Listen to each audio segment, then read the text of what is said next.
Hello everybody, I'm SparksBricks, and today I'm super excited to show you this set right here. And you're probably thinking, wait a minute, this isn't Lego. And you're correct, this is a set by a company called BlueBrixx over in Germany, but they recently required the Kingdom Come Deliverance license. And if you know me and you follow me on Instagram, you'll know I absolutely love this game. I have hundreds of hours in the game, and so when I saw this, I just had to get it. And before I got it, I was looking up kind of reviews to see the quality and stuff of the company, but I really couldn't find any in English. It's not that well known in the US, I guess. So I went ahead and bought it and I built it, and we're going to get into the quality and techniques later on in the video.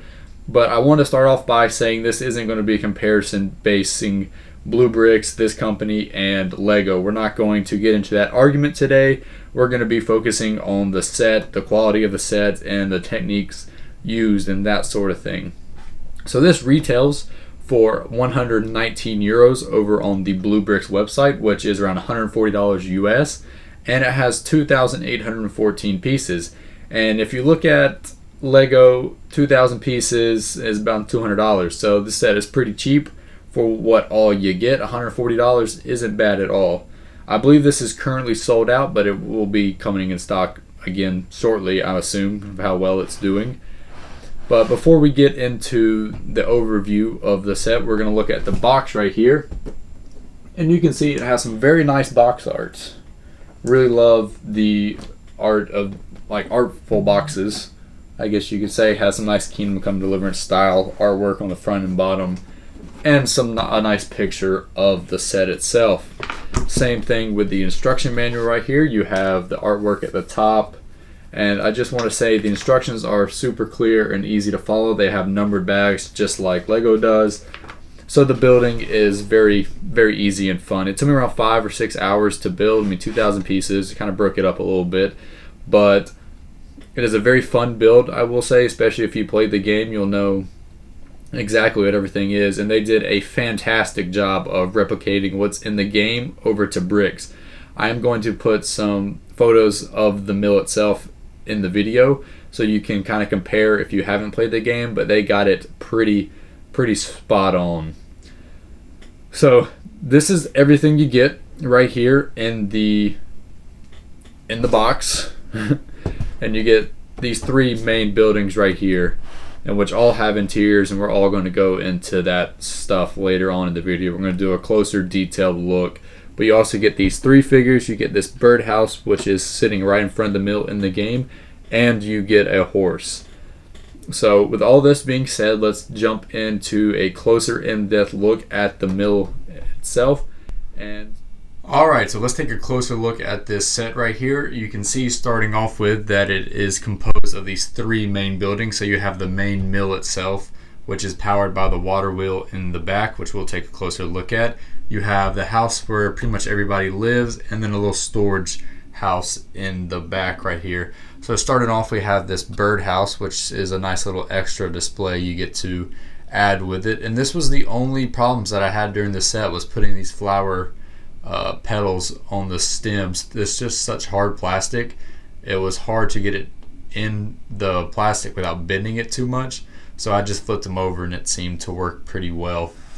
But onto the mill, you see you have some nice logs out front, which I guess they don't have printed parts because it would be cool to have the prints on the front, but you get the idea of what that is. You have the wash trough, which you wash yourself off of, and then some barrels. And you'll see in this set they use barrels and sacks a lot as some decoration, which is perfectly fine. It's like that in the game, so I understand. A few of my favorite things about this set are how they did the wood siding for the side of the house right here, using tiles and then brown bricks behind it. Really gives it that wood finish kind of look. And then also how they did this part right here. Now it is a little strange of a color. It's not brown like I thought it was going to be, and kind of looks like on the box, but I think it does work and do its job. If it was brown, it kind of just blend everything together. But if we take this roof off right here, I want to show you how it is built. Take these two roof pieces off, and you can see that this is attached to the building on, you can see on the back right there. And then the rest of it is actually built into the roof, which I thought was really cool. It was a really good design on their part. And then these little flaps are actually connected right there by some Technic pins. You can see some nice roof detailing, such as these little brown pins. I don't know exactly what you call them. They kind of make it look like there's beams going into the roof. And they just slide off and on very easily. They sit right where they should be and held into place by these right here. Now the roof is very sturdy. It's not going to break on you. It's held together by these hinge pieces right here. And it is pretty thick of a build. The roof was one of the longest parts of the build, but I definitely think it is worth it. Also love these little corner pieces they fit in right there to kind of make it look like it's falling down a little bit. But these just slide right on there. And same with this one, right over the chimney, if I can get it right. And falls right into place and looks awesome. So we're going to turn this around a little bit. You can see the nice slope up right here into this door and a walkway into the storage building. If we keep turning, you can see all the scaffolding and stuff in the back over the watermill that you use to walk across, I guess, from over the river, of course. And we'll keep on turning. Now, as you can see, it is a pretty large set. Have all three of these buildings. You start off with these two, and then you add this one at the end. And here's a good example of the stonework they use. So they use a lot of dark gray, and it's blanking on me, dark tan. And then they add a lot of these ingot pieces to represent stones, and then the masonry pieces. So we have this window design kind of all along the build right there. So you can see it's on each of these buildings. And back here you can actually see the water wheel, which does move and turn, and it turns something on the inside, which we will look at in a little bit. Now they do use a trans clear plate. They use a 16 by 16 one right here, and these are smaller ones built up to add that walkway in. Bring it a little closer so you might can see. And again, more barrels and that sort of things. So we'll keep turning it, and you can see more of that wood siding, which I think looks awesome, and just a little more greenery here and there. So alright, let's take a closer look at the interior. To get to the interiors, all you got to do is pop the roofs off like you saw before. So we'll take these off, and we'll take this back one off right here. Now you can see all the interiors. You can see the second floors in all these buildings, and all you have to do is pop those off just like that, and they come right off. So this one does have the third bed and a little candlestick next to it. But those just pop right off, giving you access to the interior of the model. And down from here you can see the inside of the first mill building right there. It has this nice grinding stone right here, which if you move the water mill, it is connected and does turn, so it's like you're grinding the wheat. You can see that door right there on the outside. From the outside, you can open that up and walk in through here, and there's a pair of stairs which takes you down to the bottom floor. You can see more sacks down there and some more storage.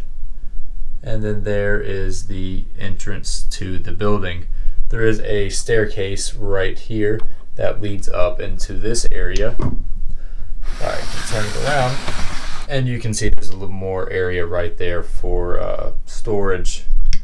Getting into the main house, you can see the fireplace down there, which is a really cool build how they did it. It's sideways in there, this back wall right here, which looks awesome. And you can see a little cooking pot down there. You can see two beds, and if you know anything about the game, that's where Henry sleeps, and that's the chest that he has. If you look around, you can see some more details, such as this little nightstand with some candlesticks and some coffee pots. This is the second story, as you can see, and it just pops right down in there with a ladder going down and a little compartment for some extra stuff that's just storage in the game as well. You can see the chimney coming up, which I think the chimney looks really nice, and the roof just goes right over top of that chimney when you want to put the roof on. Looks very nice. And if we switch it around, you can see some more of the details of the water wheel and such. You can also turn it from in here. Oh. And it does turn. I think I broke it a little bit moving it around as much, but there is more storage down in here. Little chests, which does open but not against that wall. And there is the door from the walkway. Doesn't really lead anywhere. I doesn't think it leads anywhere in the game, so that's alright. And you can just see some of that interior. Let's talk about techniques and the quality of the bricks real quick. If you primarily only buy Lego, I can see why you would question the quality of bricks for a third-party company, I guess you could say. But I reassure you, they are pretty excellent in quality. You can see some of the leftover bricks I've had here, and they are pretty good. You can see the where the plastic got injected into the mold on pretty much all the bricks, but you do see that in Lego sometimes. It is a fairly new company, so they might be working on fixing it. Like I can say, the only problem I actually had while building was putting the flower stems on. That was the only part that I found difficult. Everything else seemed to fit exactly how it is intended. So here's all the leftover bricks right here. Another thing I can say is a lot of Lego pieces like the plants are pretty flexible. These are pretty hard plastic, so these aren't going to flex or break as much, I guess you could say. A few techniques that I found very interesting was how they connected this part of the building to this. This is flat on right here, and this is at a slight angle. And I actually have a picture from the build that I will include. Thought it was very smart how they did that, and it looks really great. Move that down. Another technique I thought was very good was how they integrated the roofs to the rest of the building with this seam right here. So the roof sits on top of that instead of this being all connected to the outside of the building. It works really great and keeps the roof very, very stable. Another part of the build I really love is this back section right here with all this wooden scaffolding connecting the buildings. I think it looks really, really good and very accurate to the game.